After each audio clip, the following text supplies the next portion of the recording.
Welcome, Ben. Thank you very much. Thank you very much for being with us today. So the title of the session we've got today is Creating Pensions People Can Be Proud Of. And having hung around pensions people for quite a long time, I have to say that pensions and pride are not two words that have traditionally sat well together. So what is a pension to be proud of, and how do we create one? Great question. I think where to start. I think the first thing in creating pride in people, you need a level of sort of emotional buy-in, right? You can't just sort of push it on people. It needs to be something. So, and to get buy-in, you need to illustrate empathy and understanding and sort of connection with things that people care about. So, if I just kind of rewind quite a long way and think, what are we actually trying to achieve here with pensions? And, you know, we're talking about well-being as a well-being conference. The first thing I think that's quite key to this is just realising and acknowledging that not everybody, pension isn't at the top of everybody's priority list. I know. and funnily enough, in a sort of curious way, that's part of the way to unlock the buy-in to the pension, right? Because you have to kind of acknowledge and accept that it's not the top of everybody's list. And so, for example, but what is connected to pension and what is sort of part of that journey on leading people to being proud of their pension, say healthy savings habits is part of that. What do healthy saving habits deliver for you? Well, when you're a bit younger, they can help you get on the housing ladder. When you're in the middle phase of your life, they can help you save for your children, get your children's future secure at university. And if you can create a connection between saving as a positive thing and issues that people care about, like that sort of stuff, as a habit at a young age, in those sort of formative kind of times, that's like a prerequisite in our view to creating pensions that people can be proud of. Now, let me address the question more directly, because you might be thinking, oh, Ben's just trying to talk about something other than pensions, which is the case, but for genuine reasons. If you've got people sort of this theme of connecting with issues that people care about, and you've built some trust and some brand connection, then you then can start to sort of merge that, if you like, into the more direct pension stuff that we're talking about here. So, for example, we talk about three things: hassle, hearts, and wallets. Right? Hassle, you need to make it really easy and simple for people, right? It needs to be delivered in a way that people expect, that's consistent with the sort of experience that they get in normal life, like with Monzo and Revolut and Facebook and Google and all of that sort of stuff. People have an expectation that stuff will be delivered in a way that does not require them to respond to 4 bits of post and key in 15-digit access codes and whatever. It's like you need to deliver a frictionless, hassle-free user experience. Hearts, connecting, there's a really, really powerful connection between pensions and stuff that people care about deeply through the way that money is invested, right? Pensions are potentially an enormous force for good in the world in creating a society that is more sustainable and in particular tackling climate change. I don't know, I'm just carrying on talking, but the average pension in the UK finances 23 tonnes of carbon emissions each year, which is about 5 times your own personal emissions, right? So it's equivalent to, you could take 960 of those propane gas cylinders that are used, sorry, my mic's broken, I don't know, for sort of patio heaters. You could lop the tops off them in your garden, line them all up, let them all burn, 960 of them, and that's the equivalent amount of CO2 that the average pension in the UK is financing each year. And that just illustrates the potential power of sort of converting those financial resources into a force for good. And that as a connection between sort of the capital, the money that people are deploying through their pension savings and the real world impact of that on issues that people care about, is an enormously powerful sort of thing, especially if you combine it with not making it a lot of hassle for them to actually see what this stuff and understand what's going on in the first place. I'll stop talking in a sec, but just the wallets piece, you also need to, demonstrate how it's in people's financial interests to engage with their pension. And if you get those three ingredients right, you get the it's low hassle, it's delivered through the sort of experience that people expect, it's connected with stuff that they genuinely care about now in their life. The later life stuff is an added benefit, but it needs to connect with stuff they care about now, and it's in their sort of financial interests. That's, in our view, the sort of recipes for pride in pensions.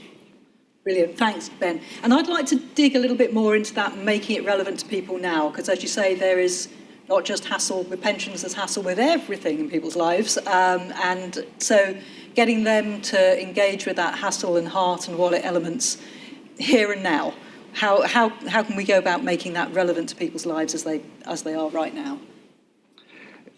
Yeah, I mean, I think the most obvious, immediate relevance is the way that the money is invested, right? It's huge amounts of capital available that are being invested in a way, but often that investment is sort of hidden and obscured by difficult terminology like tracker funds and basis points and annual management charges and tracking errors and all of this sort of stuff.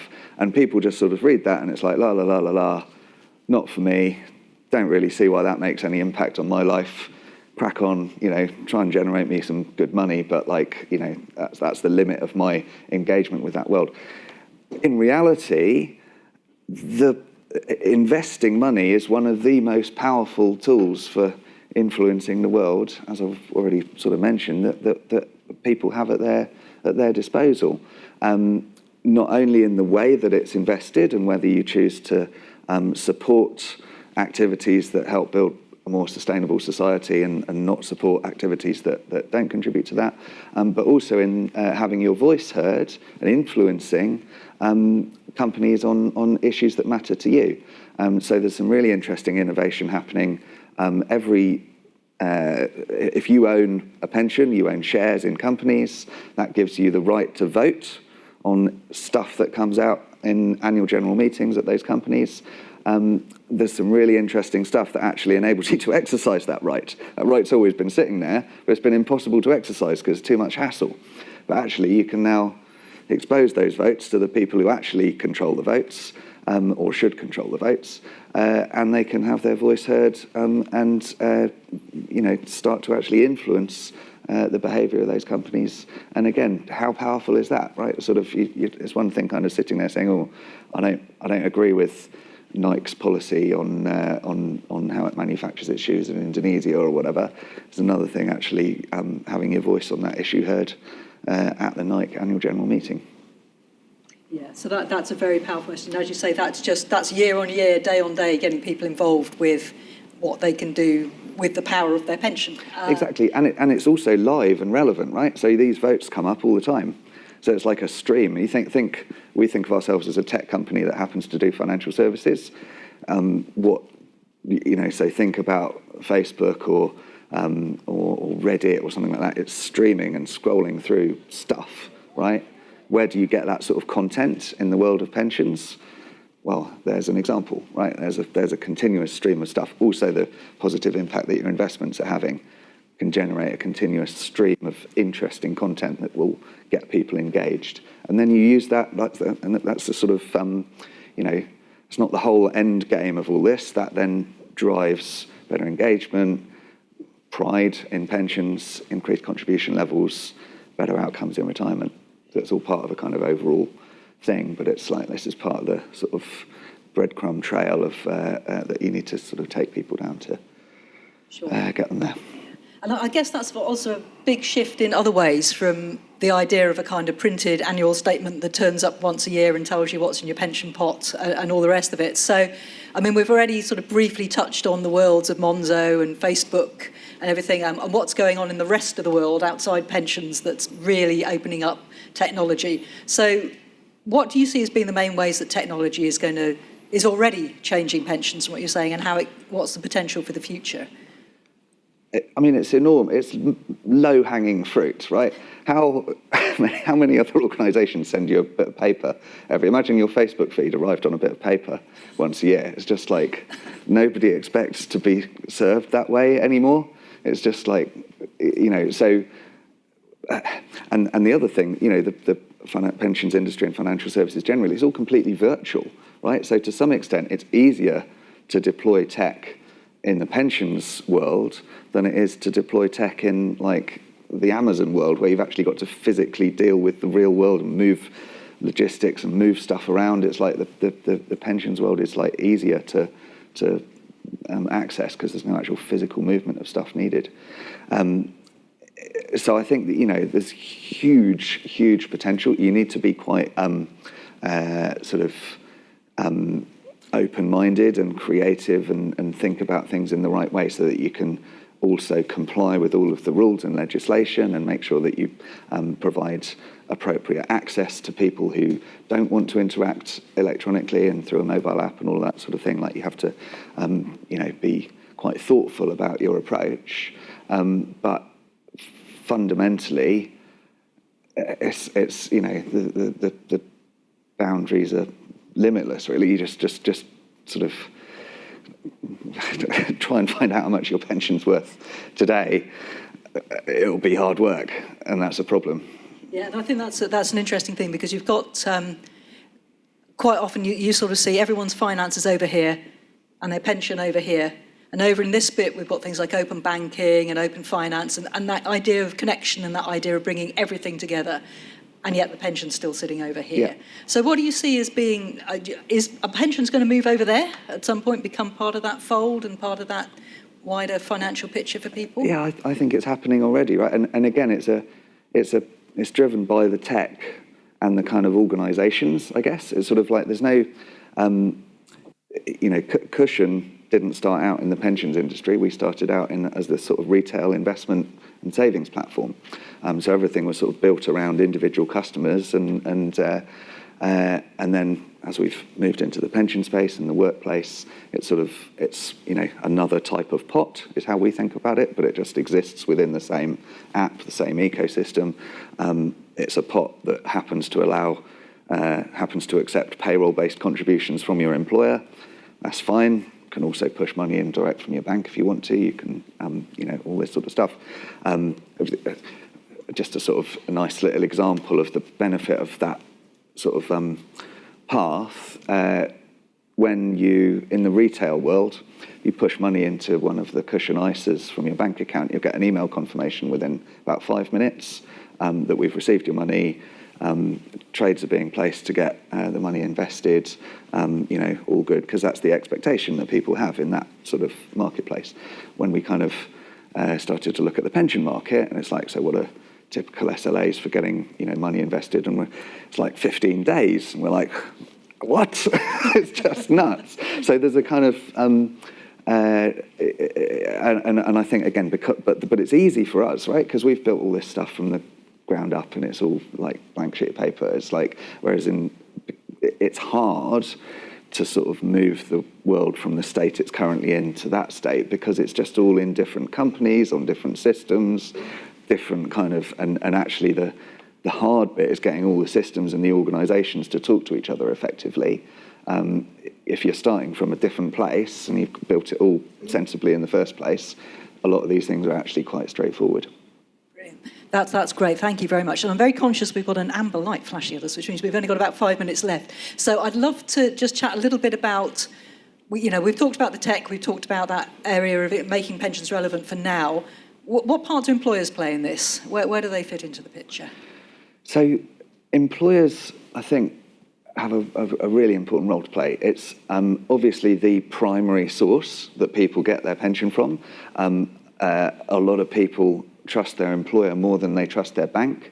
So in terms of ability to influence and ability to sort of cultivate healthier savings habits and financial well-being and so on, employers are uniquely positioned, I think, as sort of major stakeholders in the kind of UK sort of society to act as a sort of force for good in that.